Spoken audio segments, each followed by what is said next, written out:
Hello, ladies. Are you ready for our last class? Maybe I should ask, are you ready for the exam? I hear laughter. That's it. Oh. It is good. Well, so we're just going to do similar to what we've done in the past, which is I've got a bunch of questions for you all, and I'm just going to kind of go down the list and have you answer them. And this time, however, because it's the final exam, I'm only going to give you the answer. Like say if it's, the question is A, B, C, or D, I'm only going to tell you if it's which one of those it is. If there's some debate, I can give you some more details. But when I send you this slideshow, which I will do, you may want to go back and read more about the ones that you didn't necessarily know. So I won't give you a whole lot of details on why the answers are the way they are, but I'll do my best for you. But before we get started, like we always do, is there any questions that came up for you in the last week that you want to talk about?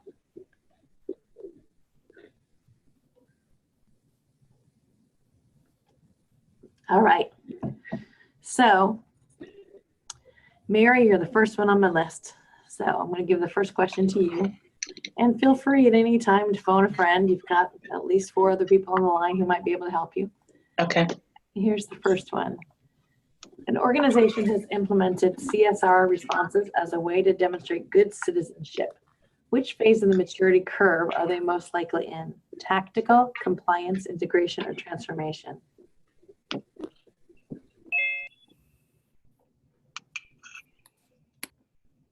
C. Nope, there's a better answer. D. B. Oh. B. Mm-hmm. Okay, SHRM. In this motivation theory, employees have 2 different categories of needs that are independent of each other, related to factors that surround the job and factors that are present in the job itself. Would that be Maslow, McClellan, self-determination, or Herzberg? D.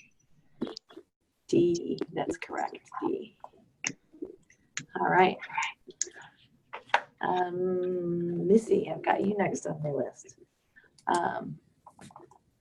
What is the system of rules and processes an organization puts in place to ensure its compliance with local and international laws, accounting rules, ethical norms, and environmental and social code of conduct? Compliance, ethical behavior, governance, or code of conduct? It's C?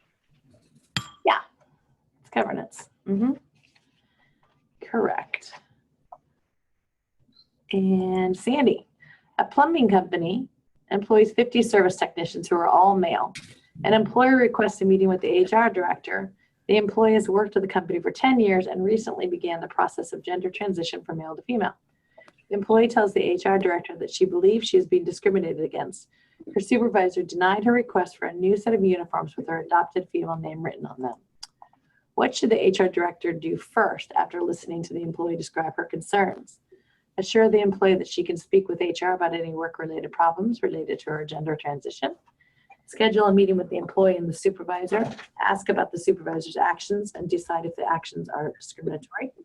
Inform the employee that she's a valued employee and that any discrimination is unacceptable.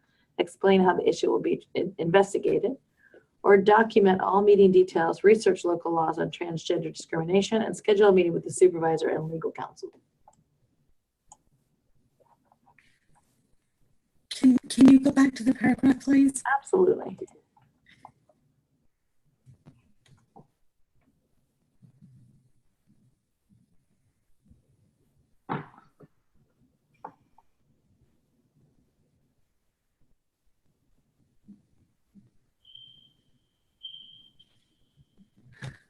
Okay.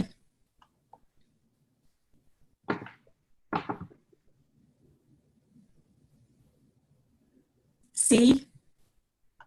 Correct. C.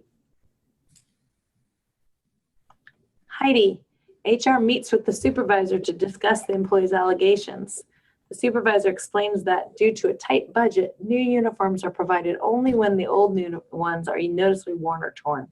He says that the employee's current uniforms are still in acceptable condition. A, explain to the employee that new uniforms will further reduce a tight departmental budget, and that changing names might confuse your customers. B, explain to the supervisor that new uniforms are reasonable and providing them will reduce confusion with customers. C, explain to the employee that the supervisor has a valid reason for denying her request and encourage her to make the request again once her uniforms appear more worn. Or D, explain to the supervisor that complying with the employee's request will reduce the risk of her suing the company. D. There's one better than D. But you're on the right track.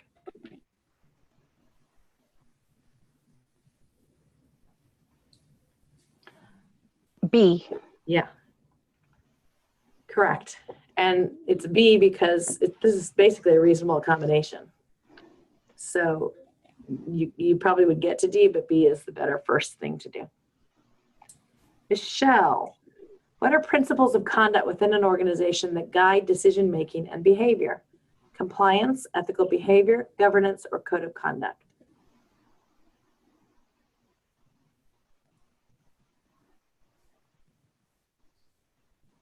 B, ethical behavior. Nope, there's a better one. Compliance. Nope. Oh my gosh. What principles of conduct? God, this. Code of conduct. There you go. Code of conduct, exactly. All right, Mary. In this theory, leaders lead because they possess recognized critical characteristics. Hershey Blanchard, Fiedler, trait, great man, or path goal.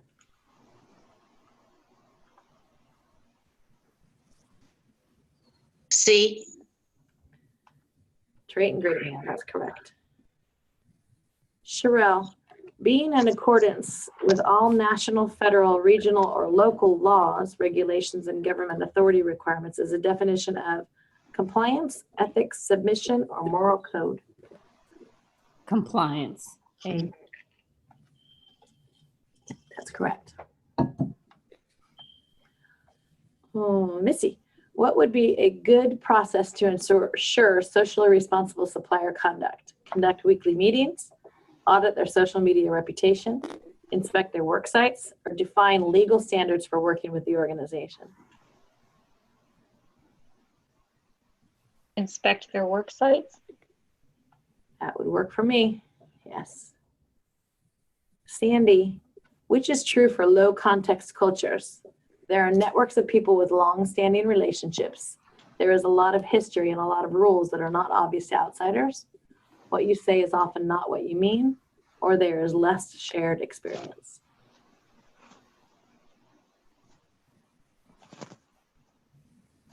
A. Nope.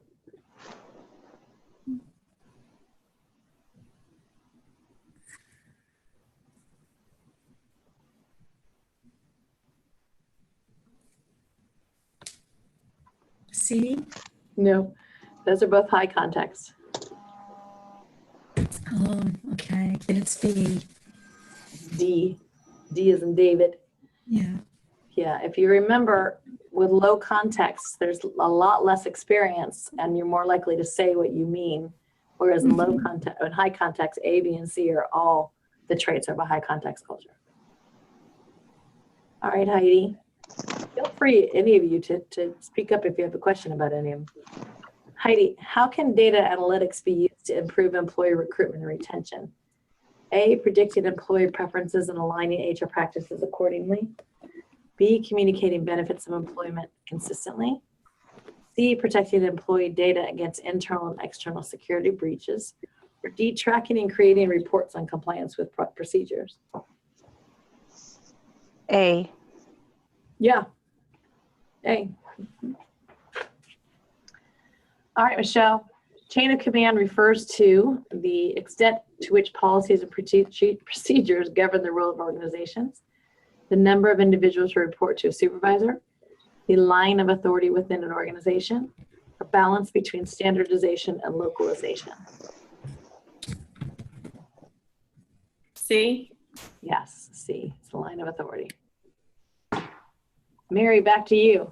The degree to which individuals display their emotions is an example of which of Trump and Art and Turner's cultural dilemmas. Universalism versus particular, neutral versus affective, individualism versus communitarianism, or specific versus diffuse?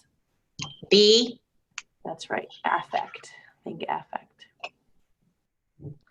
Sherelle, after conducting a reference background check, HR discovers that a leading candidate misrepresented dates of previous employment on both the resume and the job application. What's the most probable outcome of learning this information? Check criminal records for felonies or misdemeanors, conduct a credit history check with a consumer reporting agency, ask for references about the employee's professionalism, or do not extend an offer. Do not extend it on. You are correct. Do not. Missy, you've got the first of these questions, and then Sandy, you've got the second. An HR consultant is contacted by the CFO of a mid-sized family-owned manufacturing company. The CFO states that the company's turnover is nearly 100% in the operations department. Employees are staying an average of 60 to 90 days before leaving.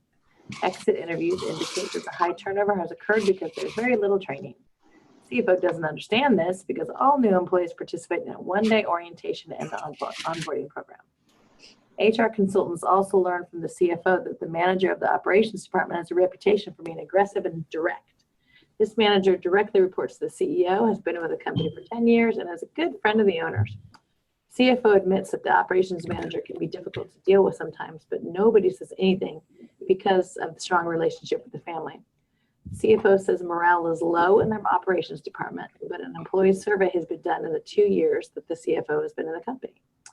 CFO and the HR consultant discuss various options, including training, coaching, and employee engagement survey. CFO provides the HR consultant with a small budget to determine which tasks are necessary to complete them. I'll stop there for a minute and give you all a second to read that before I move on.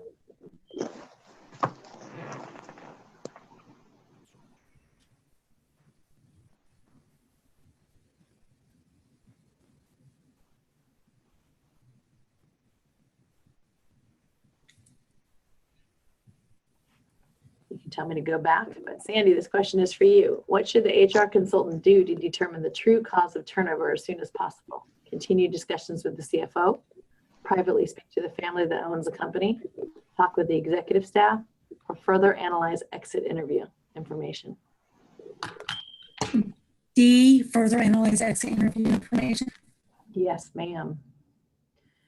And Heidi, what solution should the HR consultant suggest to improve training for new hires? Provide operations training on equipment to improve skills, keep the same orientation program, but assign a mentor for a new hire's first 2 weeks, evaluate and enhance the company's orientation and onboarding programs, or offer a management training program. C. I agree. C. You guys are rocking on this. Come on. I think you skipped me. I'm Missy, I'm sorry. That's okay. You just wanted to answer a question. That's good. Here you go. I got one for you. What action reflects the requirements of due process in a disciplinary process? Ensure that disciplined employees have a chance to defend themselves, offering multiple chances for reforming problematic behaviors or performance, requiring formal legal review before taking any action, or complying with union contract requirements for handling grievances. A. A, correct. All right. Michelle, what type of strike occurs without the approval of union leadership? Jurisdictional, wildcat, sympathy, or economic? Ooh. Oh. Don't- Without the approval. B. That's right, wildcat. All right, Mary, what policy encourages employees to speak to management first regarding suggestions, concerns, or complaints? Formal Oh. steps. Oh, got it? Open door. Yeah. That's right. Sherelle, HR management decides to create a shared service center for career development counseling. Several months later, management notes high turnover in HR offices throughout the organization. What's the most likely reason for the outcome? Natural elimination of redundant positions, strategic workforce management, poor management of the extended effects of organizational change, or weak organizational communication.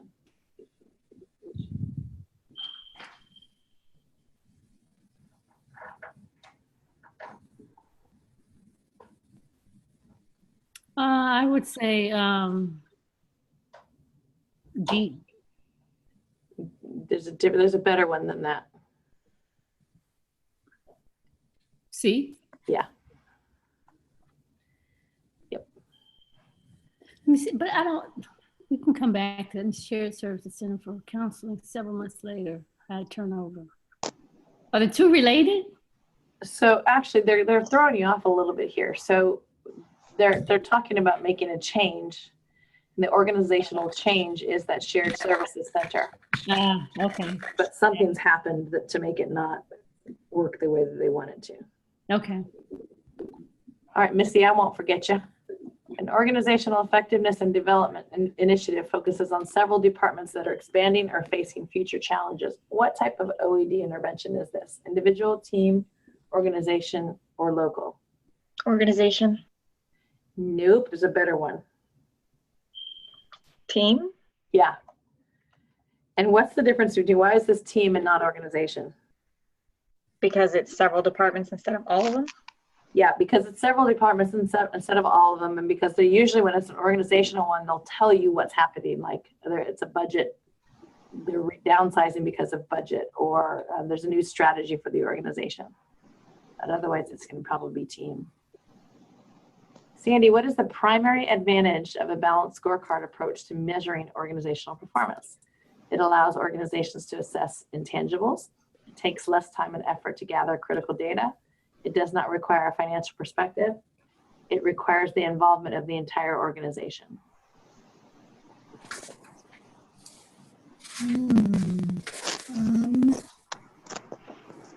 We had this one on one of the study sessions.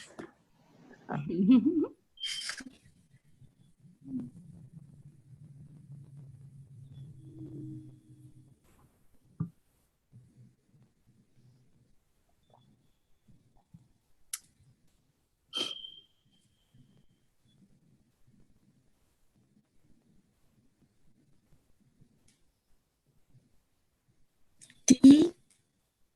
No, there's a better one.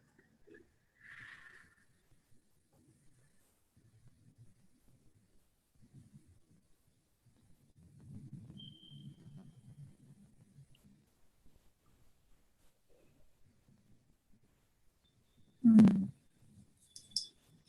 leaning towards A, but I honestly don't remember. It is A. Can anyone remember why it's A?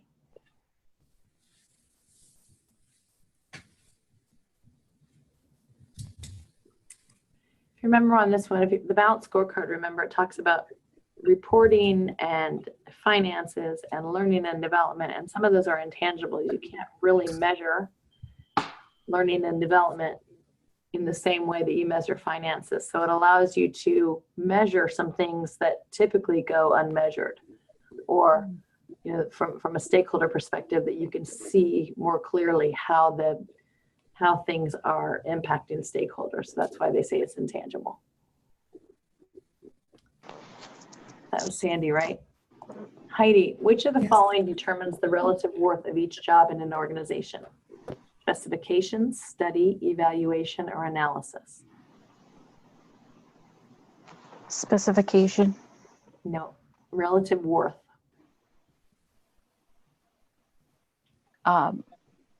Evaluation. There you go. Evaluation, correct. Heidi, in Hofstede's Dimensions of Culture, the level of tolerance of ambiguous, new, or changed situations is called power distance, individualism, collectivism, uncertainty, avoidance, inclusion, exclusion.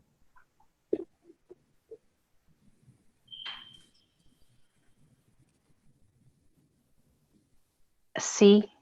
That's right. Uncertainty, avoidance. Correct.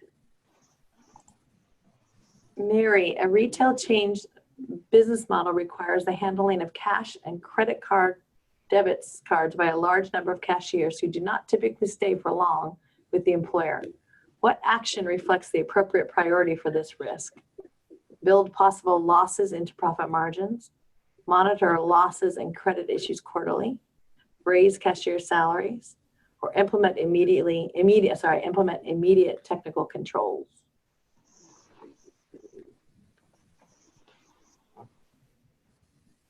B, I'm sorry, A. Nope, there's one better than that. Ugh. D. Yeah. D, right. So it's a bit of a priority risk, right? They're not staying long and they have access to these credit cards, so you'd want to do something relatively quickly. Sherelle, what characterizes a learning organization? It takes responsibility for the learning of its employees. It advocates internal rather than external networking.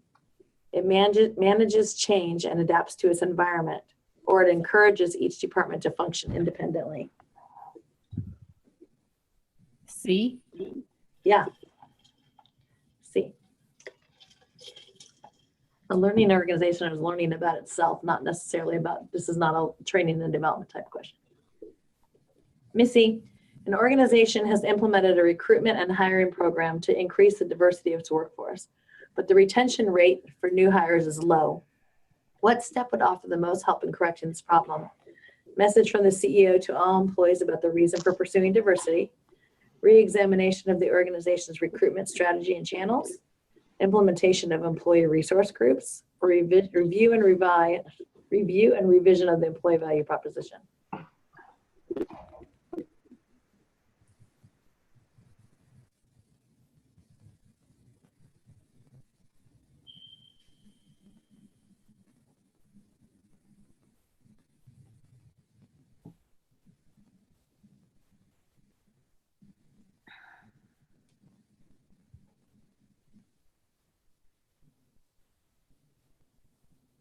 Is it D?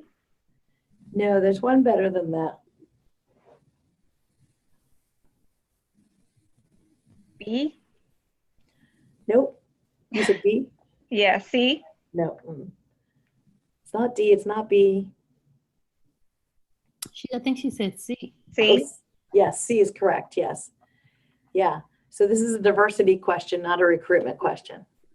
It's about what can you do to get people to stay? And the way to get them to stay is maybe implementing employee resource groups that they feel like they have an affinity to.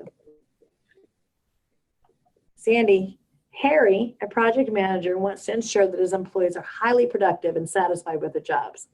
He sets high goals and clear direction for completing the tasks. He also gets involved in meeting the goals and is very involved in the process. What leadership theory is he using? Team leadership, transactional, transformational, or path goal? A, team leadership. Nope. No.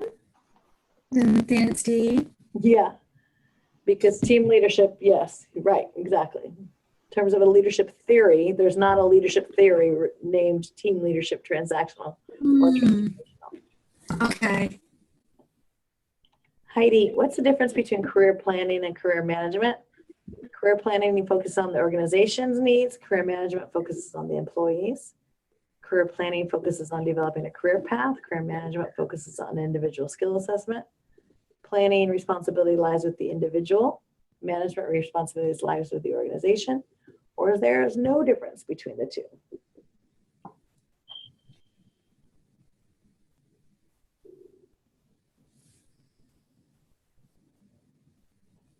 C. Yes, C. Career planning is our responsibility. Management is the organization's. Michelle, a scientist is hired to perform research at a pharmaceutical company. Which of the following is the most critical to include in the employee contract? Protections for trade secrets and confidential information, benefits provided by the company and dates of eligibility, severance provisions for involuntary resignations, or non-compete requirements.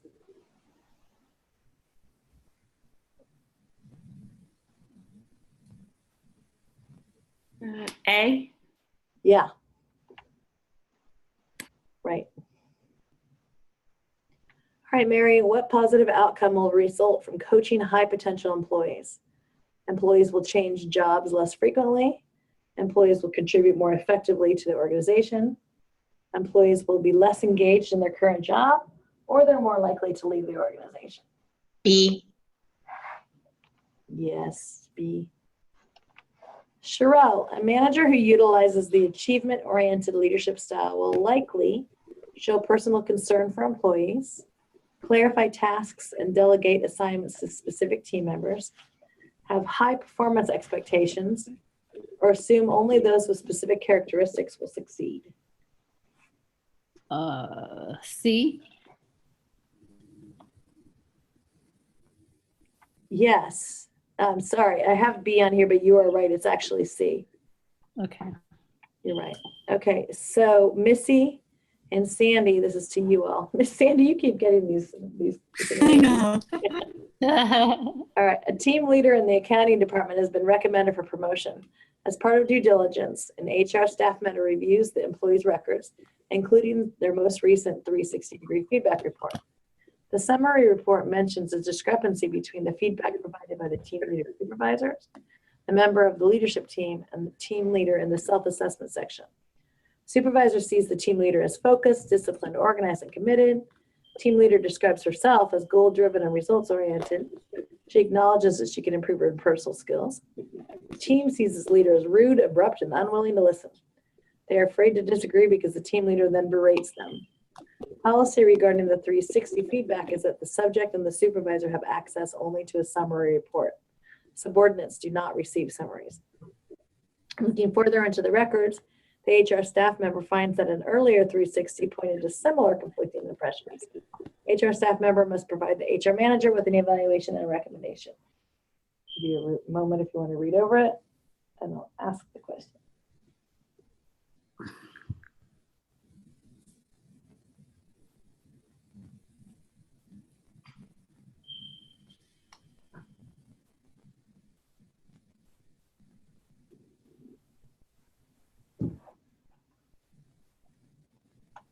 All right, Missy, how should the HR staff member approach reconciling these divergent sets of feedback? A, meet with the supervisor to review and discuss the team's feedback. B, meet with the two team members separately and confidentially to gather examples of the team leader's behaviors. C, recommend that the candidate not be promoted based on historical evidence of weak leadership skills.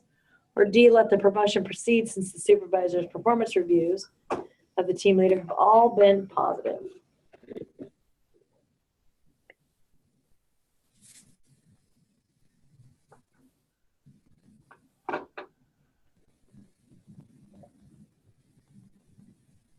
Would it be B? It would. Said with such confidence, Missy. But that is correct. Meet with them. Sandy, how should the HR staff member respond to this experience? Recommend that the 360-degree exercise policy be changed to include mandatory performance improvement objectives and follow up by HR. Recommend that employees reporting to the individual being assessed also receive summary reports of feedback and results. Ask for permission to review other exercises to see if this type of unaddressed conflict occurs regularly, or take no action beyond this immediate case because 360 feedback is a proven effective developmental tool.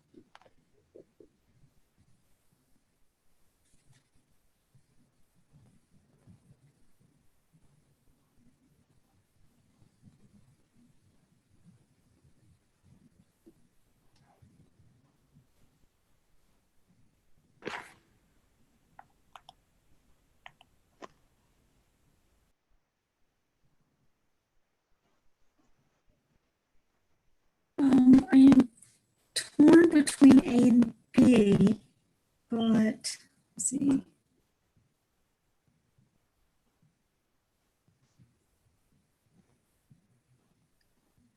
I'm gonna say A. You were not going to say A or B. I'm not? No.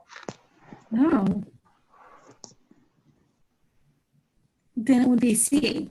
It is. It's C.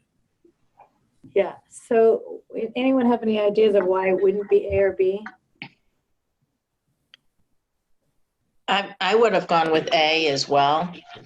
Is it C because she wants to, or this individual wants to uncover if this is going on in other relationships or with other people? Yeah. Yes, exactly. Okay. So I think that A is probably going to come next. But before that, you need to find out if this is a one-time thing, a one-off situation, or is this happening elsewhere?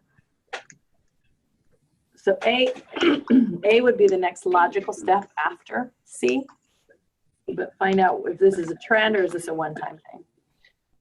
But does it, these are the types of questions that I get tripped up on where there's two good ones.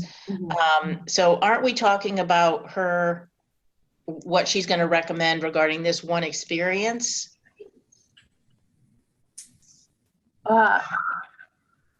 Potentially, given how the question is worded, I would see that confusion. But I think that the answer almost always is analyze before you act. Okay. So if when you're taking the test, I would think about it that way. How do you analyze before you actually put an action in place? But Rebecca, you also said when you go to the CFO or CEO, you have to have a plan. So you Yes. don't, you just say, this is what we're going to do. This. Yes, but you don't do There's that until no- you've actually done your homework. So you have to assume that you're already done the analyze and that you're coming to them with okay. Yeah, and in this case, she hasn't, so she needs to review other exercises. So it's not necessarily asking for permission from the CEO. It's probably talking to the HR department to find out what they can review. Okay. This looks like a question that I can see is trying to rewrite if I were doing that. Who just tried to answer that? Was that Sandy? Was that you? Yes. Okay. Heidi, what benefit is served by analyzing an organization's value chain? Identification of functions that do not contribute to revenue, development of key performance indicators and objectives, streamlining of inefficient business processes, or appreciation of relationships between contributors to value.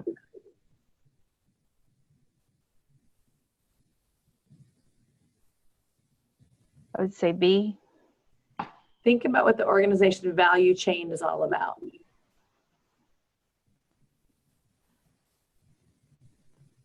Well, A and C are about the same. Not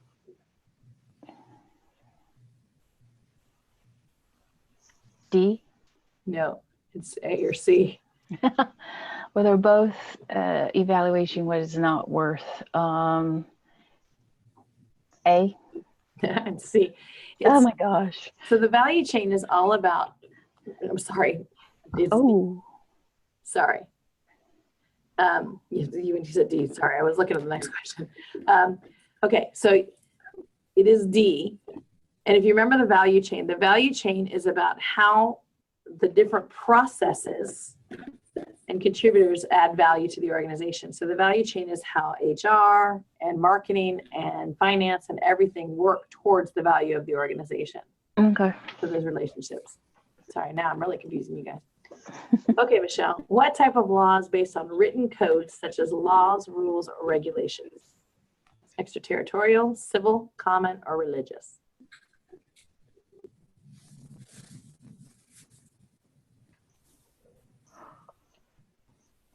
Common law? No, common is usually not written. Law is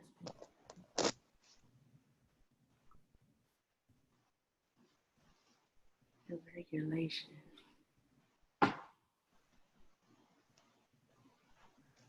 A, No. extra, The three that you'll be tested on would be civil, common, and religious. so civil. Yeah. So civil is all about what's written down. What are the written codes? Common law, if you think about common law marriages. Okay. Common law is based on precedent. It's based on history. So common law, if the question is about that, it's going to say what type of law is based on precedences, and that would be common law. And then religious will obviously have something about religion in it. Civil is written.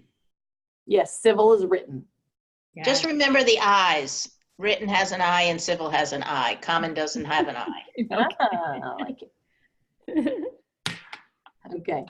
Mary, management decides the training. It's been a while, SHRM.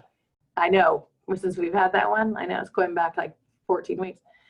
Management decides that training supervisors to identify and prevent bullying is not necessary, and they do not fund a program budget. What does this illustrate? Precedence of global standardization in the organization's risk tolerance, risk avoidance management strategy, or poor governance? B, Yes, it's risk tolerance. They're saying Bullying's not going to happen, so therefore we're not going to fund a program on it. It's demonstrating their risk tolerance. Sherelle, what budget method is based on how much it costs to perform different enterprise activities and allocates funding according to the strategic significance of the activity? Formula, activity, zero, or incremental?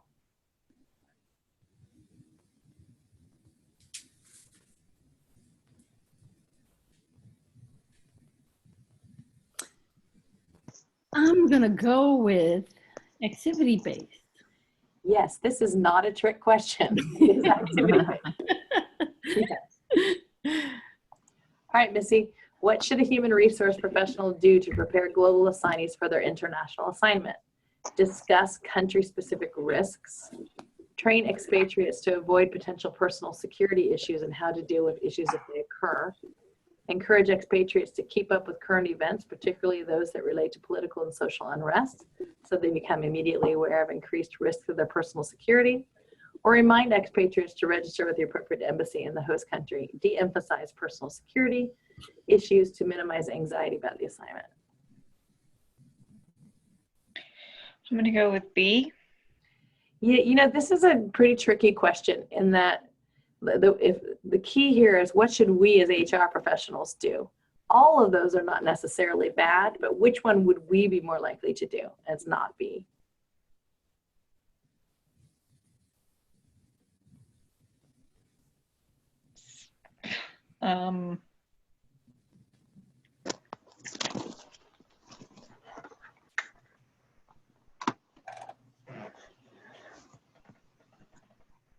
I think it would be A. Which one? Oh, this is Sherelle, I'm sorry. Okay. I'm thinking out loud. I was saying I think it would be A. Missy, what do you think? I'm really not sure. Would you like to phone a friend? Sherelle's giving you her thought. Anyone else have an idea on that one? I think it might be C, based on what you just said, that what would we do? And if we're not going to train them, then I guess it falls to them. That's my thinking. I feel like it's A because it's country specific because depending on where they're going. I think that's rational. I think A would be a good one. Just for that reason, it's specific to the country. If they're sending them over there for a business that they have over there, then there's probably known risks to them that they typically discuss. So in fact, it is A. Yay. Yeah, so even if the likelihood of an incident is very small, an expatriate who's fully educated about potential risks and avoidance will be more confident about accepting an assignment. So really, this is about risk management. This is a question not about expatriates, but about risk management. Sandy, you do not have a situational question right now. Which of the following activities is most likely to protect sensitive corporate data? Allowing data transfer to mobile devices, backing up data off-site, requiring polygraph testing, or encrypting employee computers and network communications? D. Yes, that's correct. It can be protected by encrypting things like that and sharing confidential information. Heidi, what is the appropriate role for an HR manager in an investigatory interview over a dischargeable offense? Prosecutor presenting evidence and challenging the employee, risk manager for the organization, champion of employee's perspective and position, or supporter for manager or supervisor of involved department?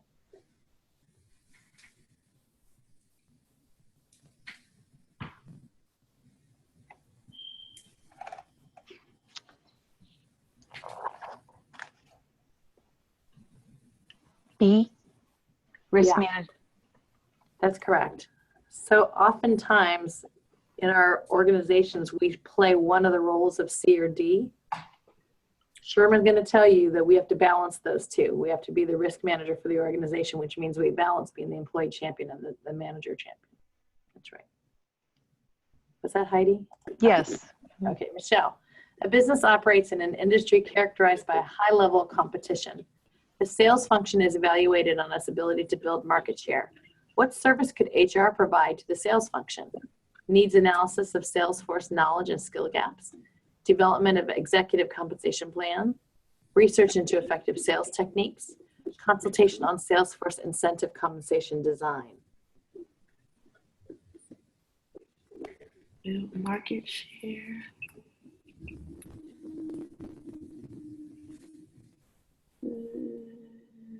C. No, there's a better one than C that we could do from HR perspective. HR.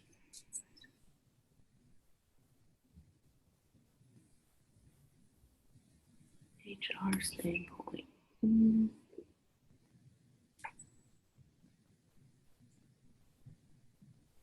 B. No. Uh, You're on the right track now. It is about that. Function is evaluating its ability to needs analysis. D. Consultation. Yes, on Salesforce incentive compensation design. Why is it D? Anyone? Yeah, that's a good question.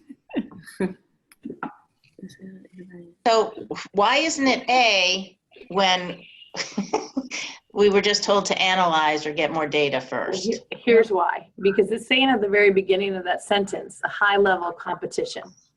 So they need to be keeping their sales force. They're not keeping their sales force. They're afraid of losing them because there's high competition, which means the salespeople probably leave pretty quickly. So we have the ability, so we're not necessarily, this is not a training question, right? It's an HR question. So we wouldn't necessarily be analyzing skill gaps or doing any kind of training for them around sales techniques, but we could in our role do something with compensation. The executive compensation doesn't make a lot of sense because we're talking about the sales function, but an incentive compensation design is something that we would likely do to keep people in their position. I actually agree with, I understand now, but I did agree with Mary because I was reading the part where it said sales function and then evaluates its ability to build the market share. So that's why I was leaning towards A. Yeah, and that makes sense, but I think that the key here is around the competition. And so what's implied and should be written out a little bit better is that what's implied is that they're losing their salespeople. And so we might be able to build more market share if we can keep our salespeople. But I will give you that it's not a well-worded question. It really isn't. Yeah, so let's hope we don't see it. But if you do see it on the test, remember it's the incentive compensation design. So if we, and I'm sure we will, run across these tricky questions or questions that are not well worded, so we just have to look at it. I don't know what to do with these. Yeah, okay, so here's what I would suggest you do. Take out the ones that you think, it just doesn't make sense, right? So given what the question is asking there, if it said, what service could HR provide to the sales function in a training capacity, but it doesn't. So I would take out C right away. There's nothing in here about executives. Take out B right away. Then go back to the first sentence in the question. What does the first sentence say? That usually is going to give you the most insight on what they're trying to ask. In this case, in terms of competition. And unfortunately, some of these questions are not worded all that great. So you just have to try to guess which one makes the most sense here. But if you go to that first sentence, it usually gives you the theme of what they're trying to get to.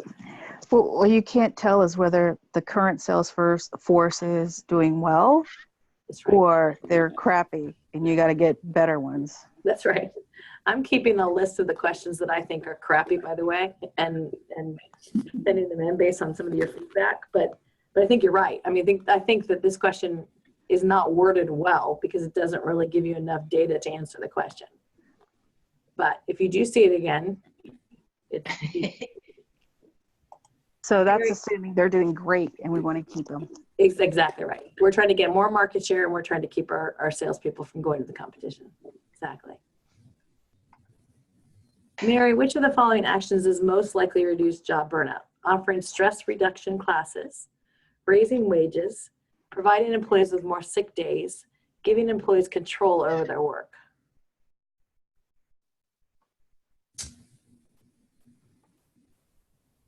Oh, boy. That one's easy. I think, what do I think?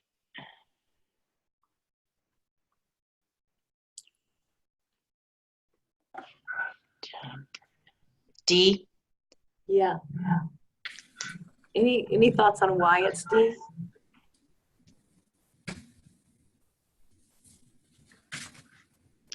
I was torn. I was looking at A. I think the other two are kind of we could knock those out, but Yeah.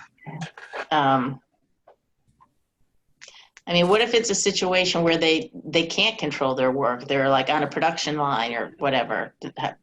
This answer doesn't fit with all scenarios. Yeah, but I think what they're trying to get at here is that burnout usually occurs when the work is no longer meaningful for someone. And so giving employees more say in how they do the work can reduce burnout and make employees more committed and get engaged. And going to what you just said, if you cross out B and C, given the choice of A and D, A is really a solution to a symptom, but it's not a solution to the problem. So offering stress reduction classes is kind of putting a Band-Aid on the situation, but not necessarily solving the problem. Yeah, that's a good point. Okay. All right, Sherelle, what would be the best way for a new global HR vice president to understand the perspective of the communities in which the organization operates? Require local HR managers to develop contacts and programs with local groups and report results and observations. Include questions about community interest in annual employee surveys. Interview repatriated assignees about their experiences. Follow local media reports.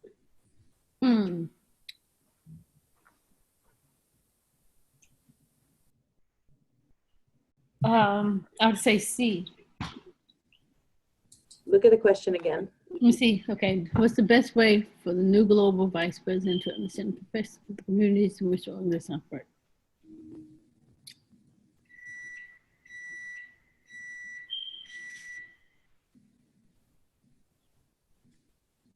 What did I say? C? Uh-huh. So it's not C. It's not C. D? No. A. Yes. Yeah. Anyone have an idea of why it's A? Yeah. Because you want the HR vice president to know the specific location or area or country. That's the most information you'll get about an area, local by. Yeah, and to kind of expand on that, Heidi, the best way to understand a perspective is through some type of two-way communication with experiences. So if the HR manager are volunteering or they're involved in some type of community involvement activity, they're going to be hearing from the people in that community what the issues are and what's going well and what's not. So why would it not be C? Because repatriated assignees, they're going to tell you their experiences, but their experiences are going to not necessarily include anything about the community and what the community issues are. Okay. They may tell you, I loved living there, but that's not going to give you a perspective of what the community thought of the organization.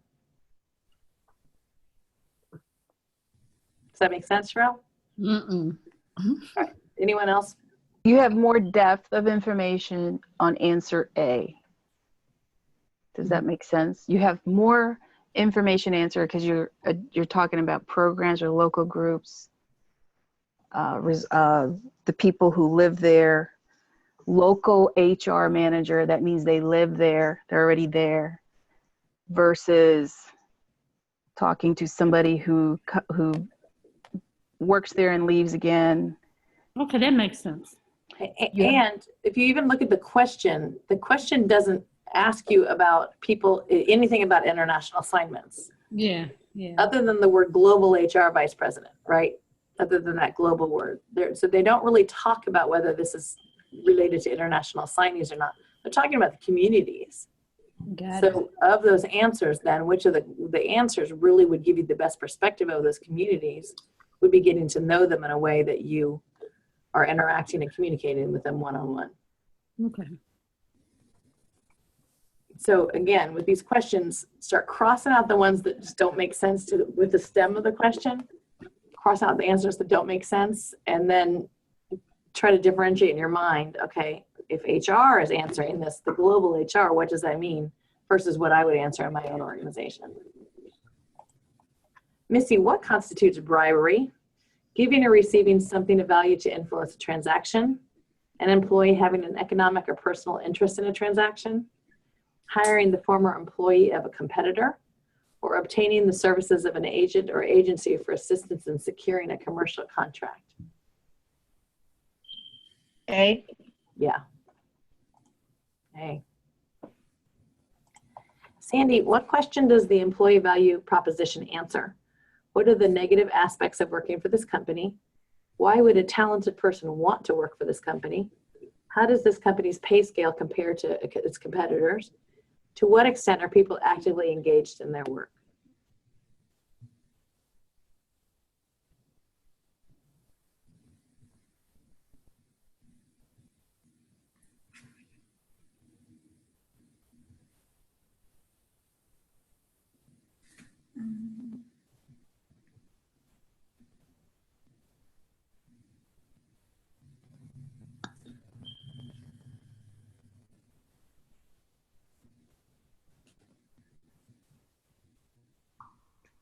What can you cross out?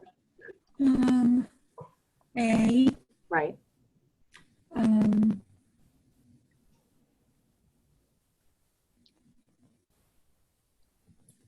want to say it's D. What extent of people engagement work value?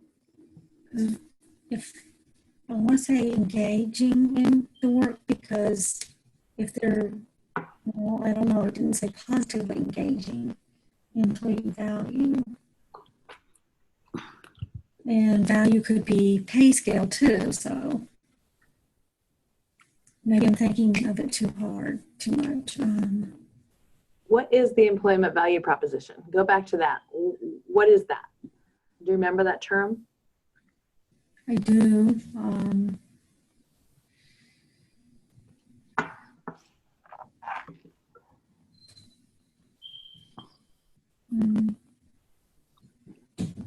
C. Nope. I'm not sure. Phone a friend, ladies. What do you all think it is? I think it's B. What did you just say? You think it's what? B. B. Missy said B. Mm-hmm. Missy's right. Missy, why is it B? There were two questions. Wouldn't that be engagement? No. Employee value proposition answers this question exactly. Why would somebody want to come work for this organization? No. The employee value proposition and the employment brand go hand in hand. Okay. So employee value proposition, if you think about that word employment value proposition, why would people value working for this organization? Why would they want to come here? What does this company give them that they would find valuable? There were two questions that I remember. Missy, you're cutting out a little bit. What was you started to say there or something? There were two questions that I remember from that, and it would be, why would a talented person want to start working here, and why would they want to continue working here? Absolutely. That's absolutely right. Okay, Heidi, which of the following activities would be most useful in organizational intervention to reshape culture? Analyzing workforce demographic data, observing job performance, identifying recognized heroes, or benchmarking competitors? This is kind of a tricky one.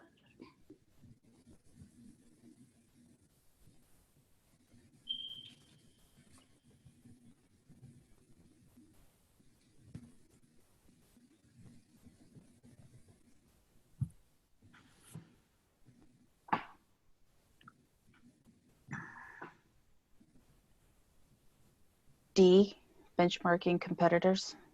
No.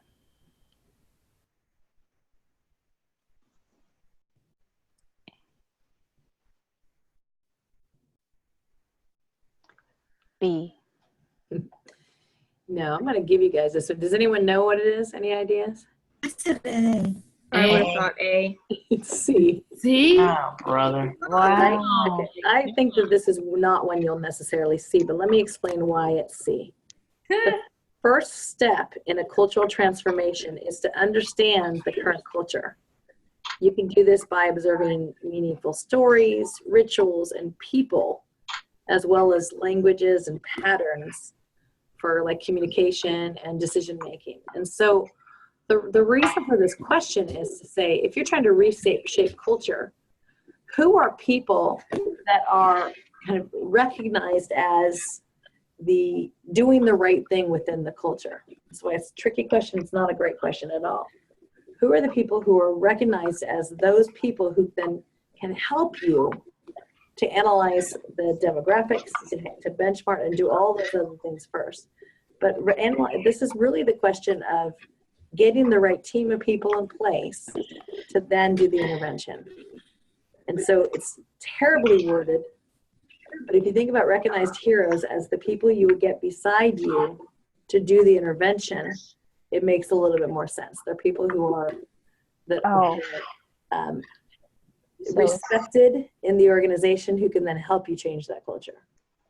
So the word is intervention, and who can get it going? Yeah, exactly. So who just had that whopper? Heidi, was that you? Yeah, that was me. All right, Michelle. A cosmetics company opened a division in a geographical area where it has never competed before. It opts for a strategy of localization. What is the likely effect on HR? HR must budget for training of local employees in headquarters, policies, and procedures. The assignment of personnel across geographical area will become easier. The local HR office will develop a code of conduct, policies, and procedures and submit them for headquarters review.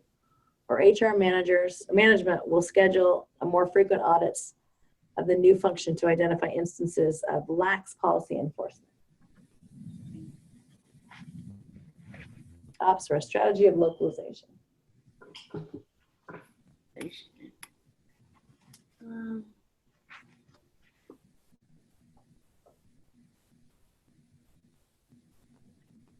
A. No, there's one better than that. Oh my God.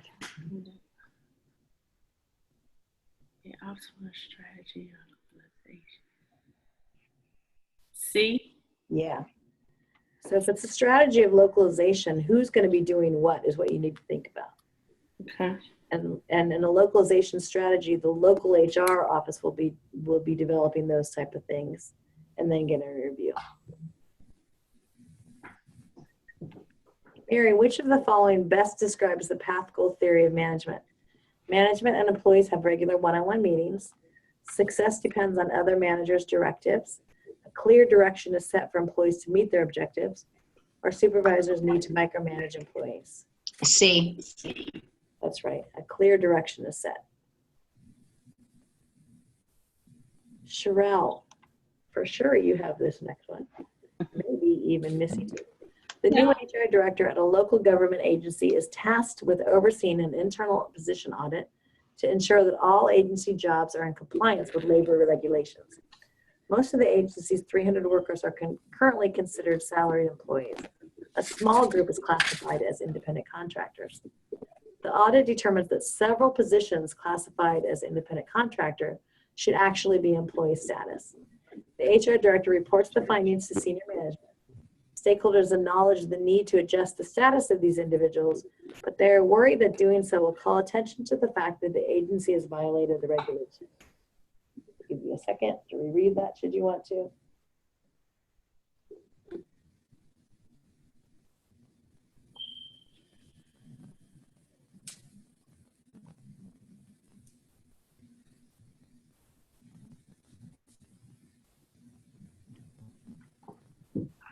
All right, Sherelle, how should the HR director respond to the stakeholders' concerns about switching positions to their correct classification? Explain the benefits of changing positions classifications to comply with employment law and to include a written policy on compliance. Provide stakeholders with information on the relevant regulations and solicit their input. translate the regulations regarding employee classifications into more recognizable language, or document the internal audit process findings in case of legal consequence. Oh, God. Okay, can I go back just for a second? Absolutely.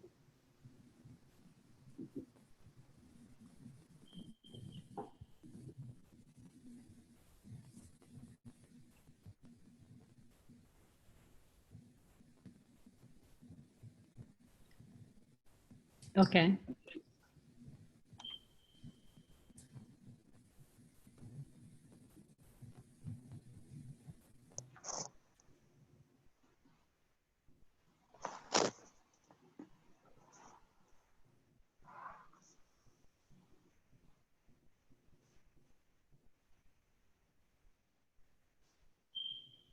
C, No, there's one better than that. A. Yeah. Why A and not C? Well, I was thinking, because sometimes the legal jargon can be confusing. Uh-huh. Translated would be better for them. But because it is a compliance issue, that was the only thing, the translation, so that the stakeholders would feel that they understood. Yeah. But I think you can do that better with A than you can with C. Okay. You can explain the risks and the benefits of changing the position. Part of that will be to translate the language and language that they can understand. But Okay. really what you're trying to get to is they've got to comply with the employment laws. Right. I just thought maybe, okay, translating would be better for the stakeholders. Yeah. Yeah. All right, Missy, what actions should the HR director take to ensure that agency efforts move forward, comply with ethical guidelines? Schedule individual meetings with stakeholders to determine the best course of action. Communicate to personnel and stakeholders that classification mistakes have been made and outline steps to take to resolve these discrepancies. Develop formal HR policies to regularly evaluate all position classifications for exempt, non-exempt employee and independent contractors, or do not correct existing issues, but develop procedures to ensure that future personnel will be classified appropriately. B. There's one better than B. C is what it Yeah. So this is a matter of what do you do first, what do you do second. In this case, first you want to develop those policies. Then you're going to communicate the mistakes and outline steps to resolve them.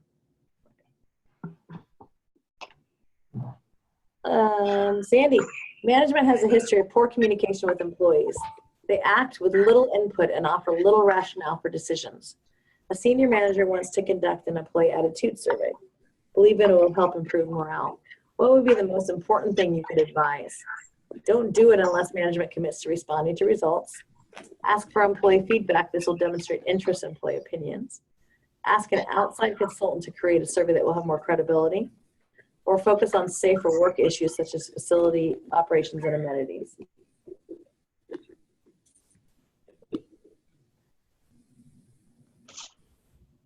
A. Yeah, this is an example of that very first sentence being incredibly important. Management has a history of poor communication. They shouldn't do this if they're not going to do anything with it. Heidi, what is a benefit corp or a B Corp? Outsourcing partner specializing in designing of total rewards programs, a third-party participant in organizational value chain, special compensation classification for non-profit organizations, or international certifications of corporate sustainability achievement. And I'll just give you the hint that it's not related to benefits at all, so don't think it's A.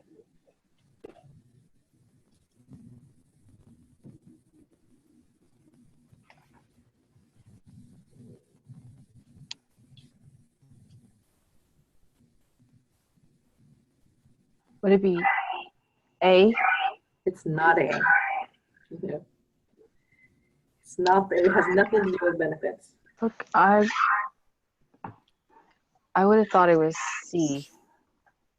But No. Does anyone know? It's D.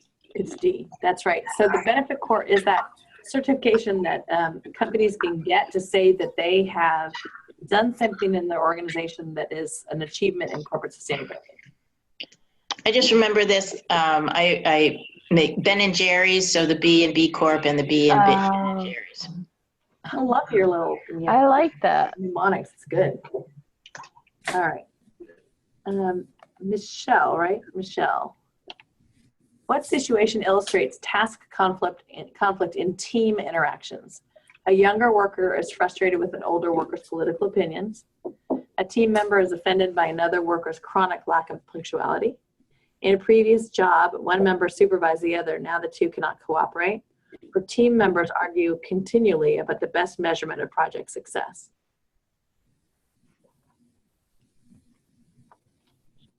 That's conflict.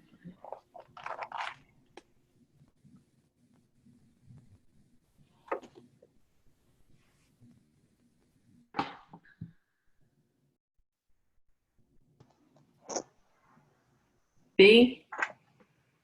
No. That's task conflict.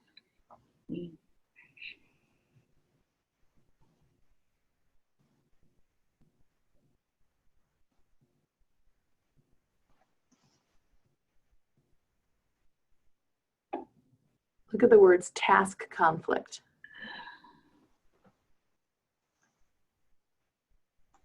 So it'll be D. It's D, right.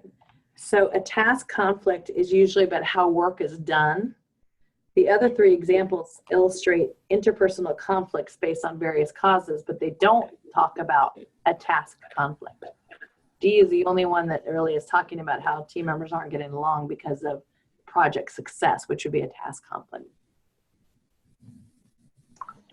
Mary, during a non-work group lunch, an HR manager overhears an HR staff member discussing a recent new hire's previous job experiences with another staff member. Information is not sensitive, nor was the intention malicious. What should the HR person do? Ignore the occurrence since it was harmless. Issue a written warning to protect the organization from potential liability under local privacy laws. Warn the employee in writing that this information has been divulged, or remind the colleague later that it is not ethical to divulge confidential information. D. Yeah, that's D.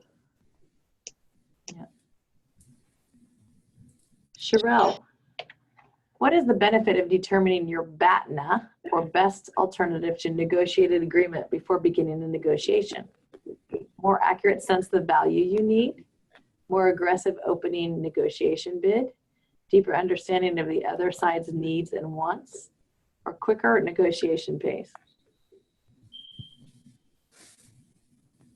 C. No, that's a good one, but really a BATNA is about, The best. Yeah, the best. it's about your best, right? So a BATNA is about your best alternative to negotiated agreement. Which of those four is really about your best? A. That's right. Yeah. Okay, Missy. A small company has grown quickly from 15 to 300 employees. President decides to hire a senior level HR professional to completely manage all things related to HR so he can continue his focus. During the interview process, the president says that there are no job descriptions and no formal compensation structure, and that the benefits are the same as when the company started. On the HR director's first day, there's no formal onboarding. The president walks the HR director to the new office, offers to help with any questions, and walks away. What should the HR director do first? Walk around and meet the colleagues in the office? Sit back and observe the work environment for a few months before doing anything? Walk into the president's office and ask for more detailed guidance? Or start creating an onboarding plan for the company to use for the next new hire?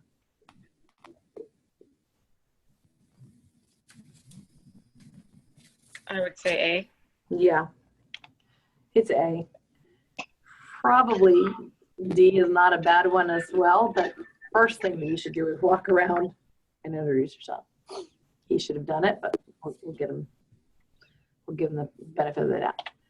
Sandy, an organization is faced with the challenge of offering robust benefits to retain top talent while staying within budget or cost constraints. Why is a benefits needs assessment a valuable undertaking? Assessment results help align the benefit strategy with the organizational brand. Data collected helps the organization address employee financial or health problems impacting productivity. A benefit need assessment would determine employee willingness to pay an increasing portion of the plan coverage. Our benefits package can have a positive impact on attracting, motivating, and retaining talent.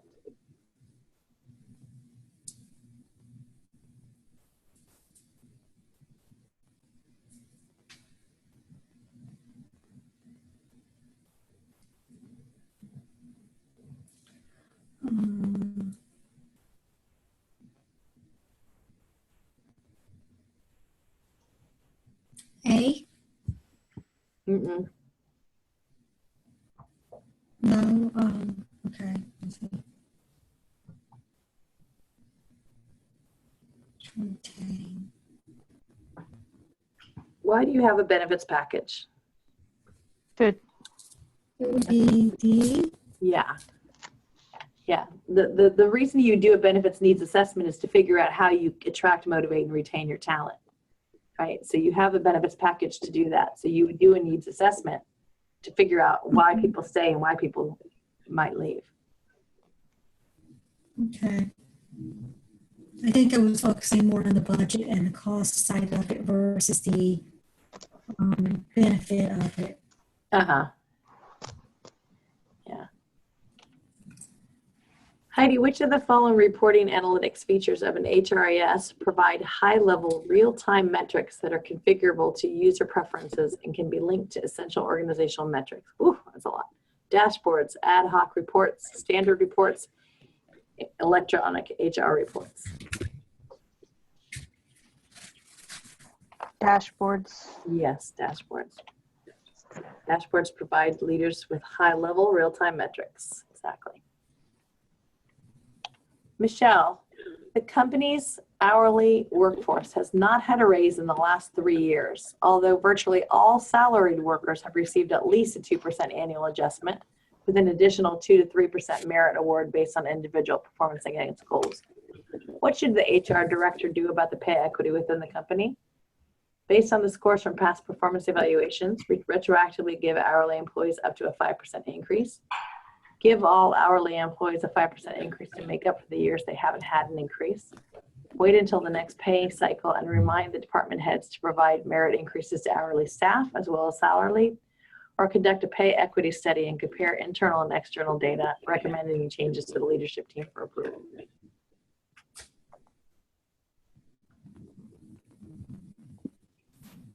D? Yeah. It might come up that you do 5%, but you're not going to know it until you actually do some type of pay equity study. So just retroactively giving them 5% isn't really going to get you any place if you don't know what the market might tell you. Mary, the HR function wants to spend more time attracting and retaining talented employees. To do this, HR wants to outsource the payroll function. What justification should HR present to the CEO in support of the outsourcing recommendation? Payroll is a specialized task that is not central to the organization's strategic plan. The outsourcing firm's compensation can be set up on a shared risk, shared reward basis. Payroll outsourcing will save the firm money and require minimal communication with the vendor. Effective implementation of payroll outsourcing will not require staff approval or involvement. A. Yeah. It's not central to the organization's strategic plan. Exactly. Cheryl, what is the goal of a business continuity plan? Rapid return to an acceptable level of productivity after a risk event. Stability in business leadership transitions over time. Increased consistency in policy and operations in a global environment or organization.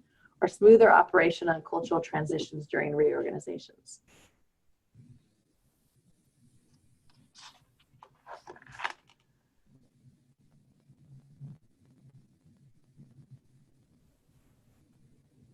D? No. Mm-mm. So think about what a business continuity plan is. When do we talk about that?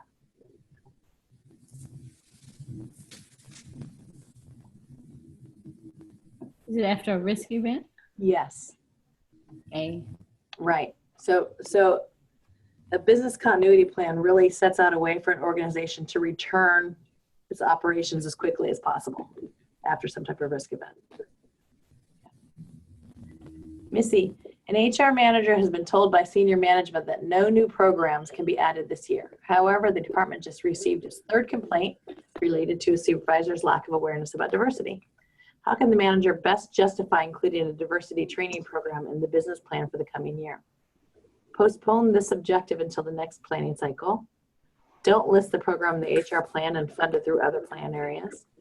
Compare the cost of the program with possible avoided costs and present this information to management. Make a management decision to include the program for compliance reasons. Did you hear me? No. C? Yeah, that's right. Sandy, which of the following best supports the business case for employee retention?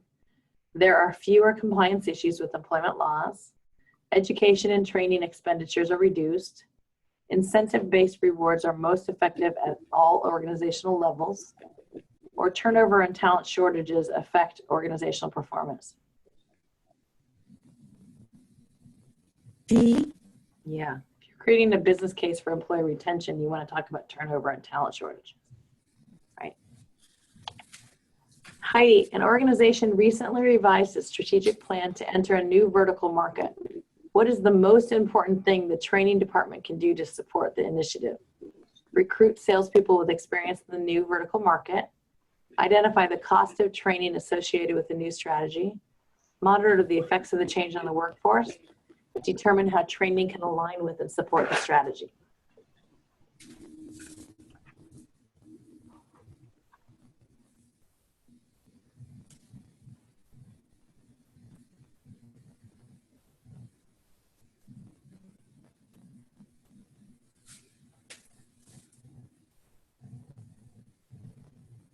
I say D. Right. Notice how this question asks, what can the training department do, not the HR department? Look at those ones with training. So you could take out A and C right away. Right. All right, Michelle, senior management has determined that a RIF, reduction in force, is the only way it can address financial difficulties. Which action would best minimize the impact of the downsizing on the organization and employee morale? A, constructively discharge the least productive employees. B, treat separation volunteers as terminations. C, imply a chance that terminated employees might be called back. Or D, grant additional benefits to employees who volunteered to be separated. D. That's right. Mary, which leadership theory maintains that performance depends on the interaction between situational favorableness and leadership style? Situation, behavior, contingency, or trait? C. That's right. That's that contingency theory, Fiedler. Sherelle, a non-governmental organization has recently reviewed the 5-year community health program. The HR team has been tasked with analyzing trends and making recommendations about future expansion. What activities will require the use of cultural intelligence? A, logistics for delivery and storage of medical supplies and import laws for vaccines. B, synopsis of medical licensing requirements for potential expansion areas. C, have family and community leadership dynamics influence access to health service and education. Or D, average travel distance required by expectant mothers to reach a clinical facility. Well, I would say C. You know what, Sherelle? So would SHRM. You did not sound so confident about that, but you're right. It is, in fact, C. Missy, an organization restructured its staffing system over 6 months. Many employees and managers now work with individuals they have never worked with before. What is the most probable reason the organization's restructured its staffing system? To re-energize the HR employees, to support the retention of high-value employees, to conduct business fairly and honestly, to facilitate the firm's ability to meet market demand.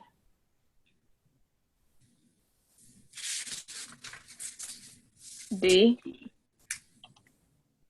D. If this is about strategy, this is really a strategy question, right? So what could they do to be more strategic? They decided to restructure staffing. All right, Sandy. You'll be happy to know. You have a situational judgment question. A hospital organizes its nurses into 2 shifts, day and night. The selection and assignment of employees across the 2 shifts is done using a seniority-based system. This system is part of the nurses' union collective bargaining agreement, CBA. The nurses with more seniority are given the choice between shifts and usually choose the day shift. As a result, new hires usually end up with the night shift. Since the seniority-based shift system is in the union CBA, there is no employer appeal process for employees assigned to the night shift. After being assigned to the night shift, a new employee contacts management to complain that she was not aware of the system. She claims to have a medical condition that prevents her from altering her sleep schedule. She asks to be reassigned to the day shift. Management is worried about potentially violating the employee's rights if they reject the employee's request, but they're also concerned about violating the CBA if they comply with the employee's request. Take a moment and read that, and then I'll show you the question.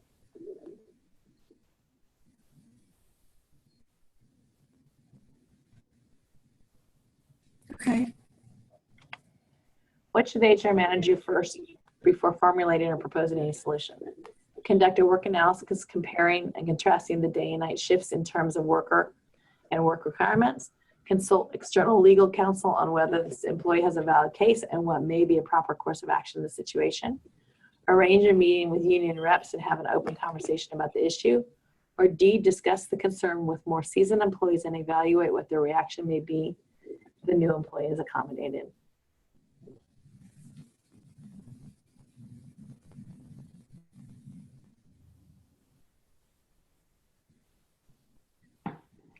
Because it's union, I would say it was C. You're right. And that's not always the most first thought answer in this, but that's exactly right. So the question is related to this being around the union's collective bargaining agreement. You're going to want to say C first. If it was a union, what would the answer be? What do you think? I'm stuck between B and D. You would not do D. You would do B. Consult legal. Okay. Yeah, you're not going to talk to more seasoned employees about it, but you would certainly talk to legal. So Rebecca, what about the concept of reasonable accommodation though? Well, yes, but because this is a union and this is going against the collective bargaining agreement, you're going to have to meet with that union rep. Okay. Because any reasonable accommodation could cause more issues down the line with other union employees. Okay. So this really becomes about that CBA. Okay. Heidi, suppose management decides to accommodate the employee. As a result, a tenured nurse files a grievance claiming that the new employee's transfer to the day shift is unfair. The employee contends that he had a similar medical condition but worked the night shift for several years. How would you approach the grievance process? Conduct a meeting with the tenured employee and the organization's senior management to come to a compromise and demonstrate concern. Meet with the employee's supervisor and a representative of the union to determine if a valid grievance has occurred. Offer the tenured employee preference in the next shift cycle in exchange for withdrawing his grievance. Bring in a neutral outside arbitrator along with the union and the organization's senior management in order to settle the issue.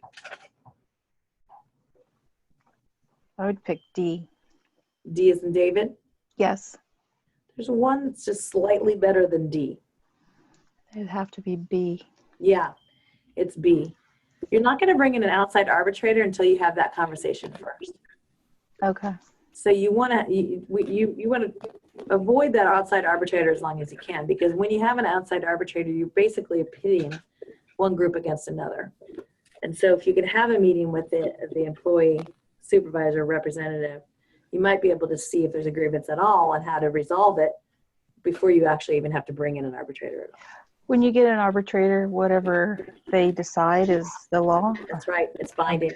I see. Yeah, absolutely.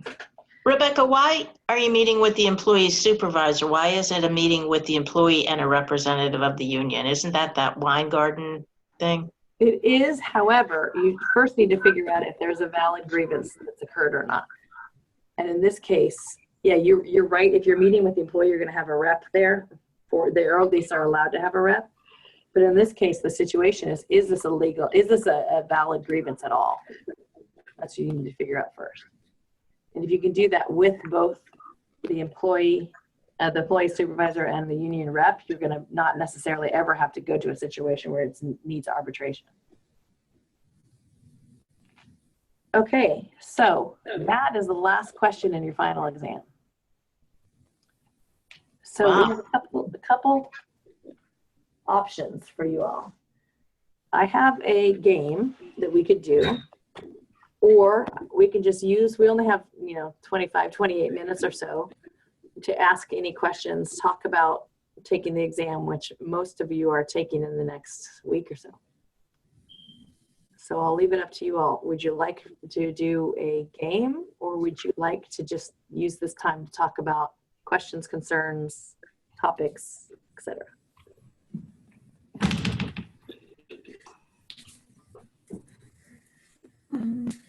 Well, I've done, this is Cheryl. I have done the, I have done the practice questions. And so today's questions kind of threw me off. Mm-hmm. because Yep. because I thought I was on track with the competencies, and some of those questions really kind of threw me off because they conflict. Yeah. And so the reason why they actually do this final exam the way they do, Sherelle, is exactly what you just said, right? So the system in and of itself has the same questions that are repeated over and over again. And so they want the final exam to mimic what the exam will look like when you take the test, which is you will likely see questions you have never seen before. But you need to think through those questions the same way you thought through the quiz questions that you took, and the theories and the different modules that you studied, and think through how in that particular module, whatever that might be, would this question come up, and how might you answer it in that way. So I know there are a lot of questions on this that you've never seen before, but try to think of them, think what they're asking you and what topic it relates to. So is it a total rewards question, or is it a risk question? What is it about? So that then you can answer it, even if it's a question that you've never seen. Because as I've said to you all quite a few times, you will see a number of questions on that exam that are like this, that you'll be like, I've never seen that question before in my life. So it's somewhat on purpose, but I'll tell you that I have, throughout the course of the course, tried to embed some of those questions into the material. So you've seen some of them before, but yeah, I know that a lot of them are just brand new for you. And don't think that that means you're not going to pass the exam, because you will. Rebecca, this is Mary. I'd like to spend the time asking questions. I don't know, if you want to hold the rest of the group to see if they want to play a game. Sure. Who would like to ask some questions or just talk about it a little bit? And who would, so let me ask that first. Anyone who wants to just talk through questions that you have right now? I would like to talk. Okay, Sandy, Mary. Heidi, what's your preference? Are we just coming up with the questions, or are you giving us questions so we can talk about it? No, just any questions that you have at this point before you go into taking the exam. I would like more situational. Situational questions? Okay. Sherelle? I'm flexible. Okay. Michelle? Situational questions. Okay. And Missy? I'm good to talk. Okay. So we can do a little bit of both. I can give you some, I can pull up some situational questions in a minute and we can go through them. But let's take the next 10 minutes or so just to ask any questions that you all might have that have come up for you.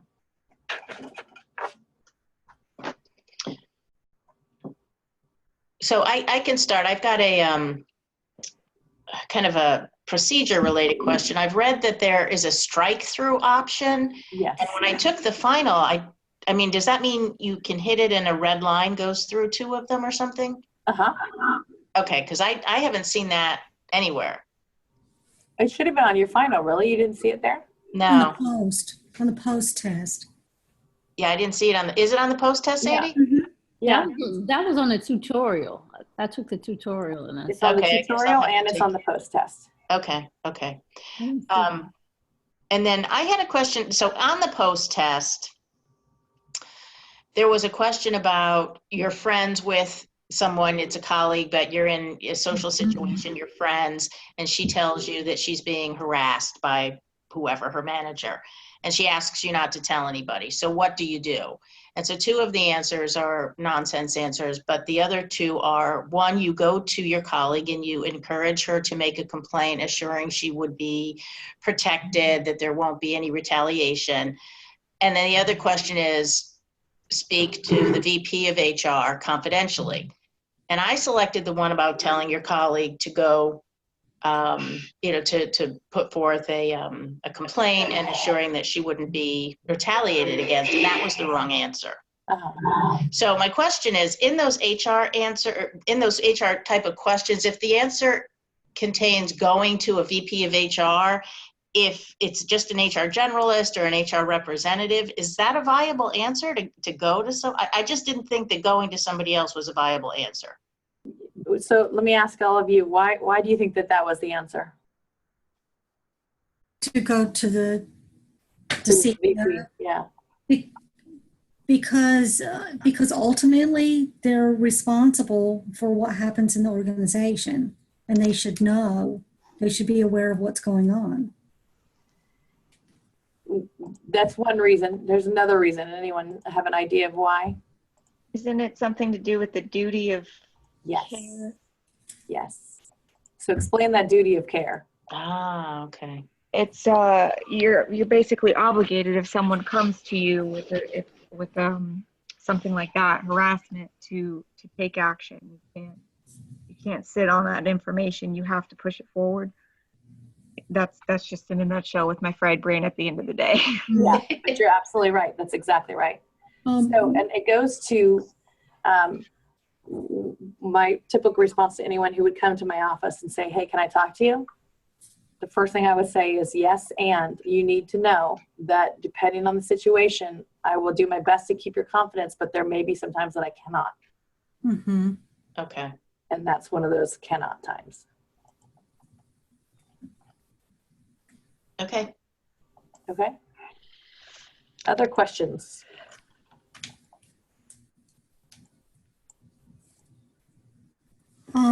I have one on the post. When I took the post test, it doesn't have the calculator option, but I didn't really see any questions on there that I needed to use the calculator, but I was concerned about the actual test. You will have a calculator option available to you. Mm-hmm.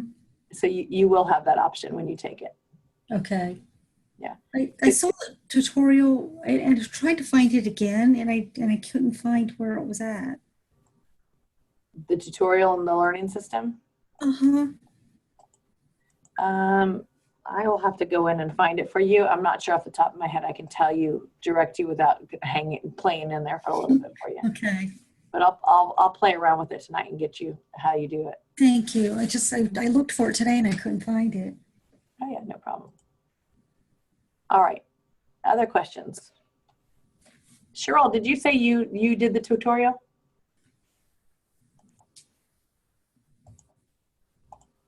No, maybe not. All right. What other questions?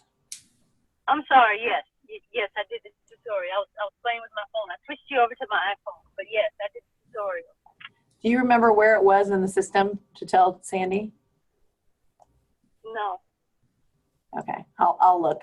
I'll look tonight and give you all the what it is. It's in the past section. Pass. Isn't that, I mean, there's like a study, Mm-hmm. apply. It's in the past section. There's a post, Oh, yeah. and then there's a tutorial. Okay, Right. I know what you're talking about. Thank you. Okay.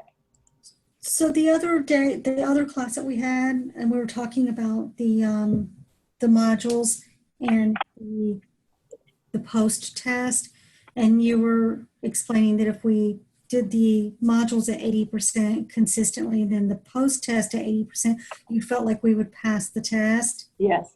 Okay. And then like some of these questions that we did today, I know somebody else already touched on it, but it felt like that these were different than what was on that post-test too, and that was a lot of questions. So Yeah. it's kind of like a mixture of that. So there are two things that I will say about that. So yes, there are questions in different sections that are brand new for you often, that get to what I was saying before, trying to get you to think about what's being said in a way that's different from anything that you've seen before.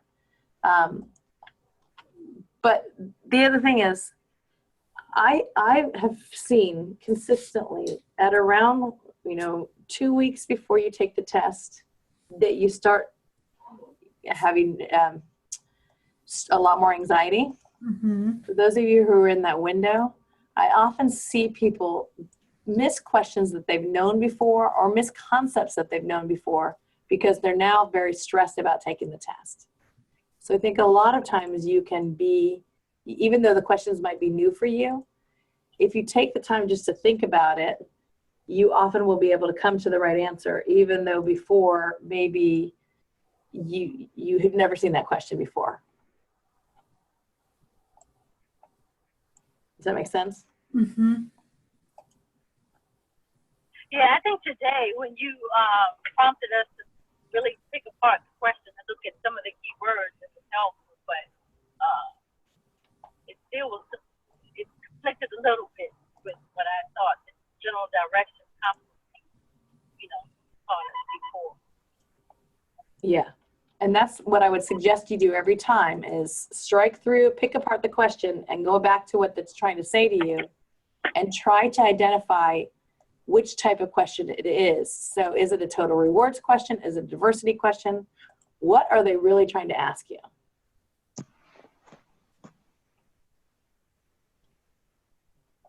Rebecca, can you go over transnational? And then there were 3 other positions or strategies that a company could take. And I've read that and read that and read that. And I'm just not getting it.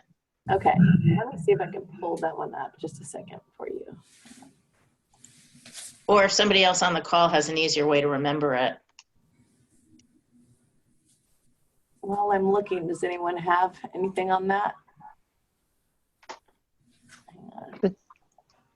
What'd you say, transnational? Uh-huh. Yeah, I think there were 4 options. International, yeah. Globalization, I think. Yeah, hang on. I think the word transnational is, in my mind, like one continent, I think, or one nation. And maybe that's what's throwing me off. Yeah, I'm trying to find that presentation really quick. Hang on a second. Hang on.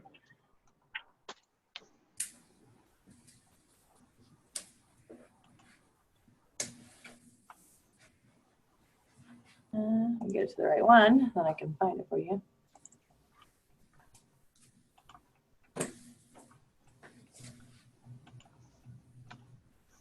Okay, here we go.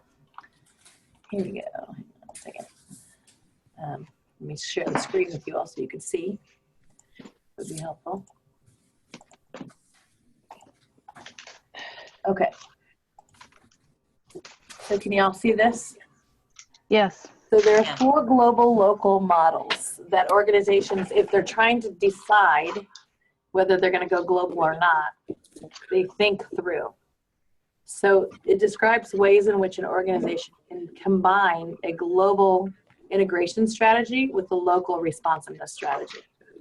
And so if an organization really is thinking that they don't really care about being global or local, they're low in both of those, they would have what's called an international model, which means that there are weak links between the HR and their subsidiaries. There's little control over anything except in headquarters. They may be open to local production, but products and processes and strategies are developed in the home country. So there's no integration whatsoever. If they're in a global model, which means that they have high global integration and low local responsiveness, they view the world as a single global market. So strategies, ideas, and processes usually emanate from headquarters. And global products are offered everywhere with little or no national variation. So there's no local responsiveness, like when we talked about before about mayonnaise on pizza in Japan. There's none of that because everything is based on that global integration rather than on any type of local responsiveness or cultural responsiveness. An organization who's in a multi-domestic has a high local responsiveness, but low global integration. So this is an organization that's really decentralized everything. They've decentralized the portfolio so that the individual countries everything is developed by those individual countries. Their goals, their strategies, the knowledge, the competition, everything is done locally rather than globally. The best is transnational. And that's when an organization has both a high degree of global integration and a high degree of local responsiveness. So they have located their value chain activities in the most advantageous of their geographic locations. So what happens is they have global practices and global products and services, but they can be adapted into the local markets. So best practices and knowledge are shared throughout the organization, but then those local markets can take those best practices and make them their own in a way that will sell in their own context. Does that help?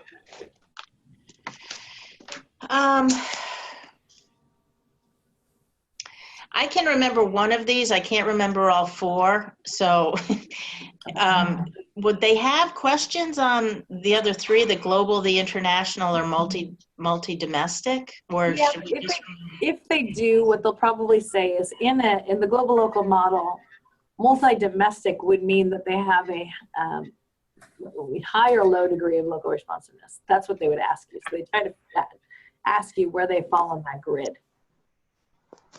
And if you remember, transnational is best. Think about it this way.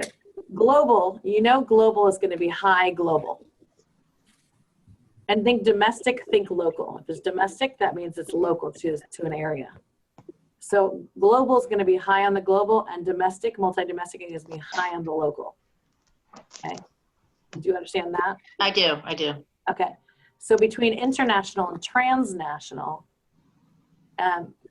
most organizations now are not called international organizations. They're called multinational or transnational organizations because international really leads to more weak links between the subsidiaries. So transnational, I'm trying to think, you're really good at those mnemonic things. What can be a good mnemonic for transnational? Anyone? Well, I just remembered that one because team leader is up in the right-hand corner too with whoever it was, one of those theories. Yeah. So I just remember the positioning of it. I think I just need to go back and look at the axes of these for it to make more sense, I guess. Okay. All right. Thank you. So I have a question. You say if you make 80% on the post test and 80% on the what? What was the other thing? I said if you get 80% on the post test.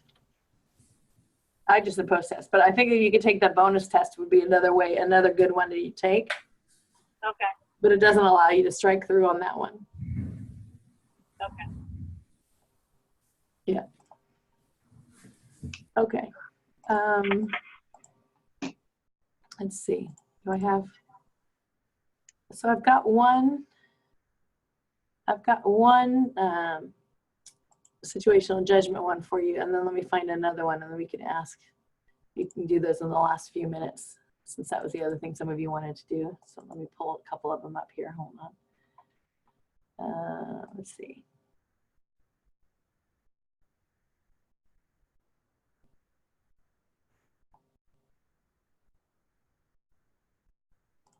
Okay, let me find here. All right. Share the screen with you. Okay, let's just talk through these. And then whoever thinks they know the answer, we can kind of work through them. But all right, a mid-sized manufacturing company finds itself in a mature state of growth with a mature aging workforce. Turnover is low, and most replacement employees are hired with at least 5 years of experience. Cost for disability, life, and medical insurance has been going up. Daily absence rates are a little higher than in the past. Long-term disability absences have increased noticeably in recent years. After 50 years of family management, most of the current policies were put in place by managers who are now the executives. Benefits have not changed much in the last 10 years, except for increases in the employee contributions. These have not been enough to keep up with increasing costs.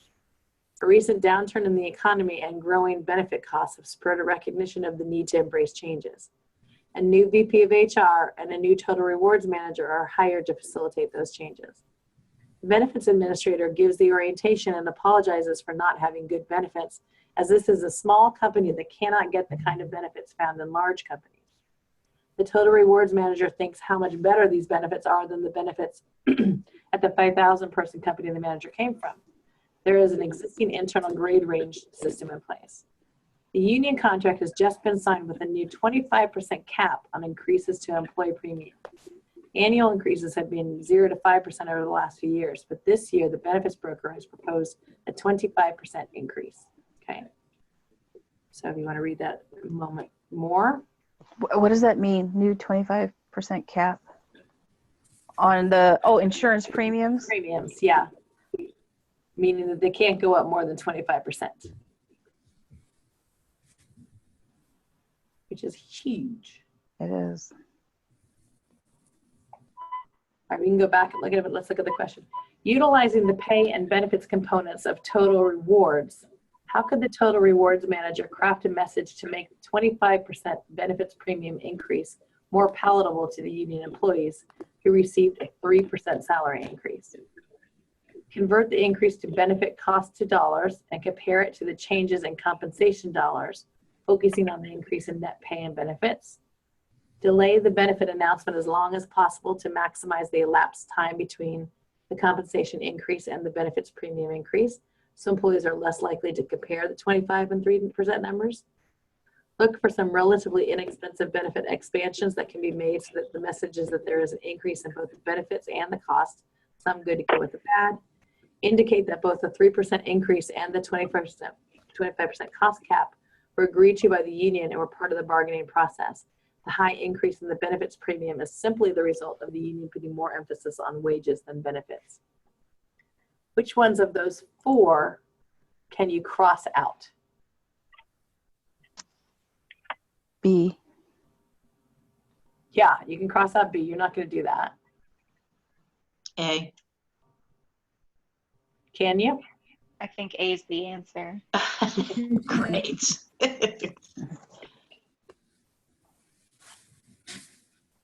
You can cross out D.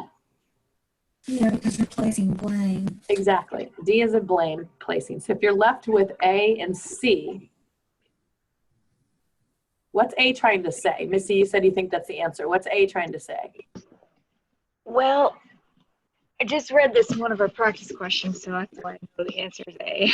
But I think when we did this before, it was discussed that you're putting it in terms that make it easier for the employee population to understand. So you're comparing it dollar for dollar. Correct. And if you think C is the right answer, what is that one trying to say?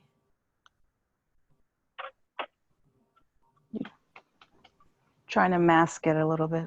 You're trying to mask it. So of those two, what's the better answer?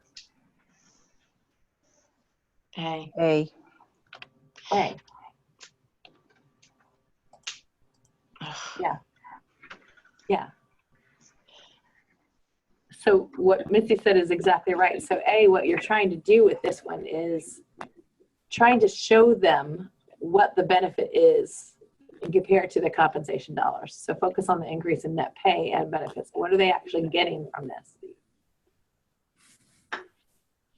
So related, then, the VP of HR has directed that total rewards manager to collect metrics to determine if the compensation system is up to date, under control, and achieving its goals. Which metric would be the most meaningful way of directly measuring the compensation system in order to determine if the system is performing well? Calculating compa ratios of the incumbents in each job title based on current grade midpoints, Counting the number of red circled employees. Check to determine compliance with the stated 3% merit increase guidelines over the past 3 years. Counting the number of green circled employees.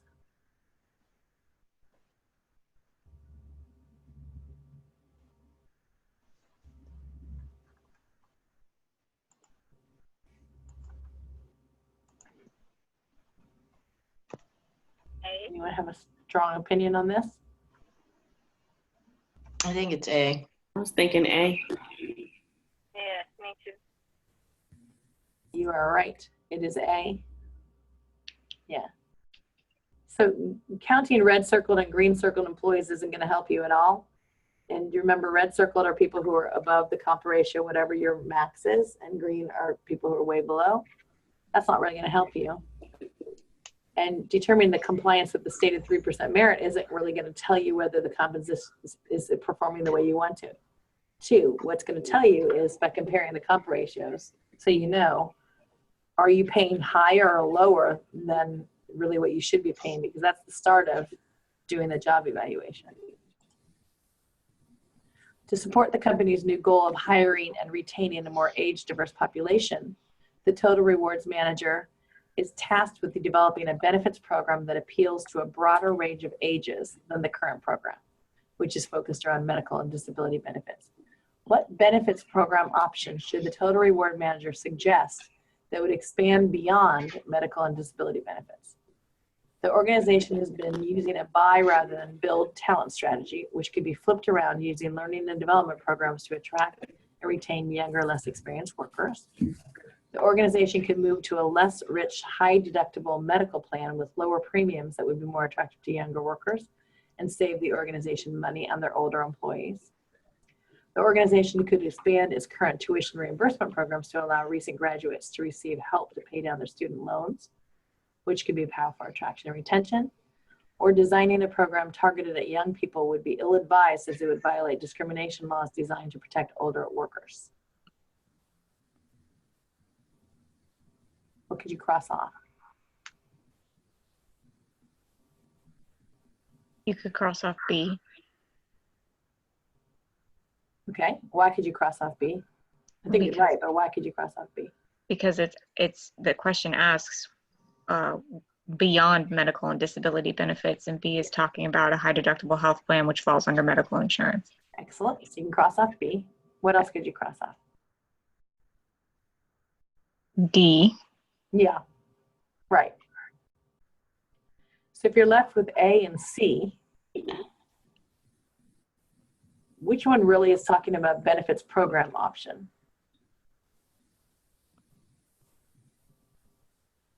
C.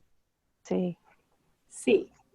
A isn't really a benefits program option. It's a learning and development strategy, and it's talent management strategy, but it's not getting at a benefit, an actual benefit to the employees. So C is your best option.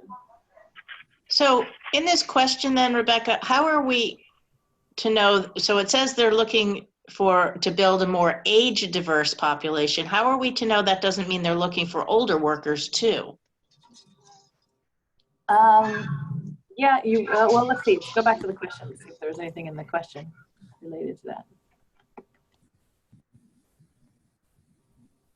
Mature stage of growth with a mature aging workforce. Okay. Yeah, so I go back to that. Okay. Okay. In a benefit strategy meeting, one senior VP points to the high utilization of medical benefits as a sign that those are the most valued and that they should therefore be expanded. The CFO counters by saying that this is where the biggest expenses are and therefore medical benefits should be cut. How should HR evaluate the future total rewards program? It must be externally equitable. It must be legal, affordable, and aligned with organizational strategy by being appropriate for the workforce the organization needs in the future. It must be internally and externally equitable.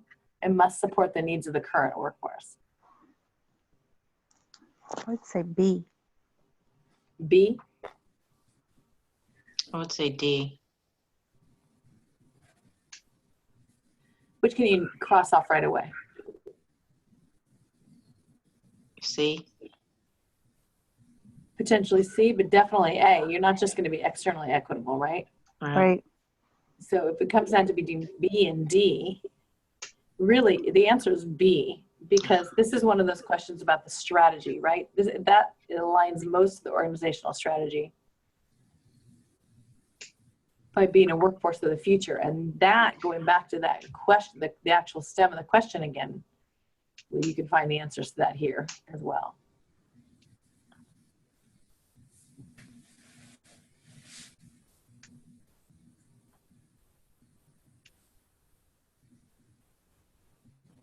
So you're not gonna be able to get the right people to come in. Okay, the organization has never had an identifiable or intentional employment brand. How does the total reward system most critically relate to the effort to establish an employment brand? Total reward systems becomes an integral part of the employment value proposition, where the relative strengths of the compensation offerings and the benefits offerings work together as a unified whole. The benefits program is the one pillar of the employment brand. The compensation portion is the most important for the employment brand, as the brand message is utilized primarily in attracting new talent. It does not relate to the effort of establishing an employment brand, but it is good for business. What can you cross out? B, Right.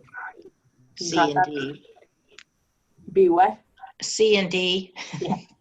Which leaves the answer with, do you all agree is A? Yes. Yes. Okay. Right. So the key with these really is to cross out what you can cross out as much as possible. Okay, let's go through, we'll go through one of these, and I think I've sent you this whole deck with situational judgment questions, but you may want to look at it again, and I can send it out again in case you guys don't have it, but I'm pretty sure I sent it all to you. But okay, So sorry? So you will send it out again? I will send it out again. I absolutely will. Okay, cool. Okay, a company has operated under a labor agreement for 51% of the employees for the last 15 years. There have been 2 successful renegotiations of the present agreement.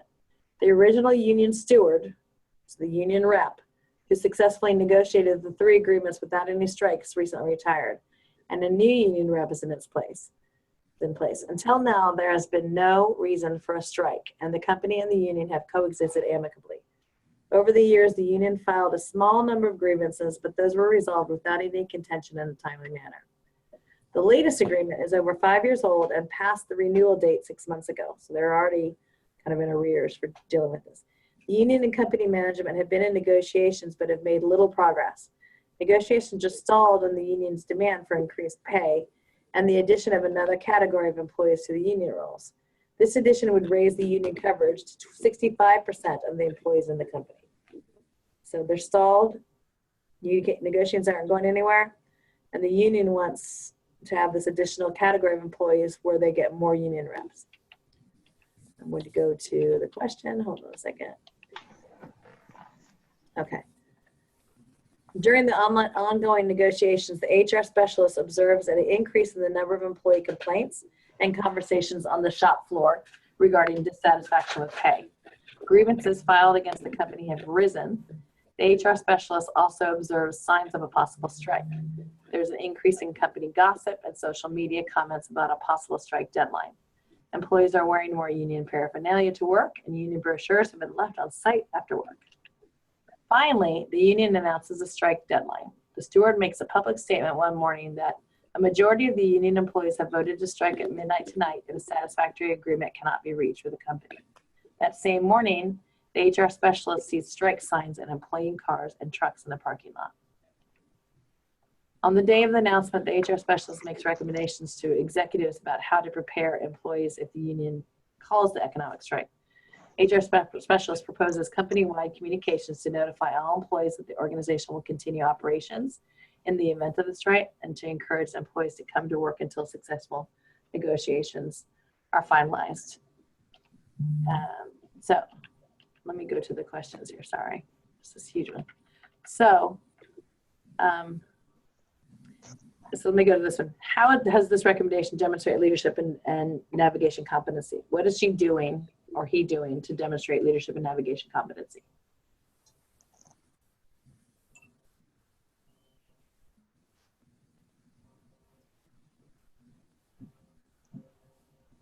Any thoughts?